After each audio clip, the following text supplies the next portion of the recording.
YCP నేతలు వరద బాధితులకు చేసిందేమీ లేదన్నారు మాజీ మంత్రి డోలా బాల వీరాంజనేయ స్వామి. వైసీపీ అధినేత జగన్ గంట పర్యటించి వెళ్లిపోయారని ఎద్దేవా చేశారు. సీఎం చంద్రబాబు రోజుకు 20 గంటల పాటు పనిచేశారని, జేసీబీతో వరదలో తిరిగారని కూడా గుర్తు చేశారు. వైసీపీ వరద బాధితులకు ప్రకటించిన ₹1 కోటి సాయం ఎవరికి ఇచ్చారు అంటూ ఆయన ప్రశ్నించారు. నిన్న బుడమేరుకు వరదలు వచ్చాయంటూ అసత్య వార్తలను ప్రసారం చేశారని మంత్రి మండిపడ్డారు. 4 అడుగుల లోతుల్లో కూడా ప్రయాణం చేసేది చంద్రబాబు నాయుడు గారు ప్రజలకు చేసే సిద్ధశుద్ధి. ఇందాకే చెప్పాను, మేము కలెక్టర్లో చెబుతాం, వారం రోజులు తర్వాత కలెక్టర్తో మాట్లాడతానన్నాడు. అటువంటి పనులు మేము చేయాల. అటువంటి వ్యక్తి వరద బాధితులకు ఏం చేస్తానన్నాడు? ₹1 కోటి అన్నాడు. ఎవరికి ఇచ్చాడు చెప్పండి, లెక్కలు చెప్పానని. వాళ్ళ పార్టీ ఇంకో ₹1 కోటి ఇచ్చిందని ఎవరో చెప్పారు చెప్పండి.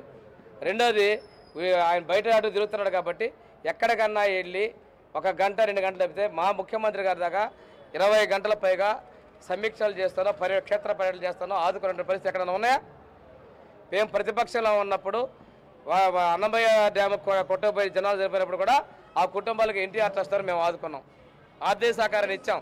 ప్రతిపక్షంలో కూడా మా పార్టీ కార్యకర్తలు సేవలు చేశారు. మరి మీరేం చేశారు చెప్పండి? నోరు ఉంది కదా, సొంత మీడియా ఉంది కదా, సొంత పత్రిక ఉంది కదా, మాట్లాడుకోవడం సరికాదు.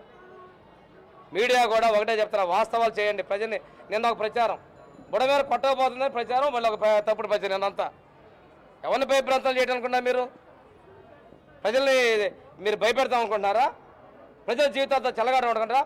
5 సంవత్సరాలు ఆడుకున్నారు. 20 కిలోమీటర్లు 4 అడుగుల లోతుల్లో కూడా ప్రయాణం చేసేది చంద్రబాబు నాయుడు గారు ప్రజలకు చేసేస్తారు.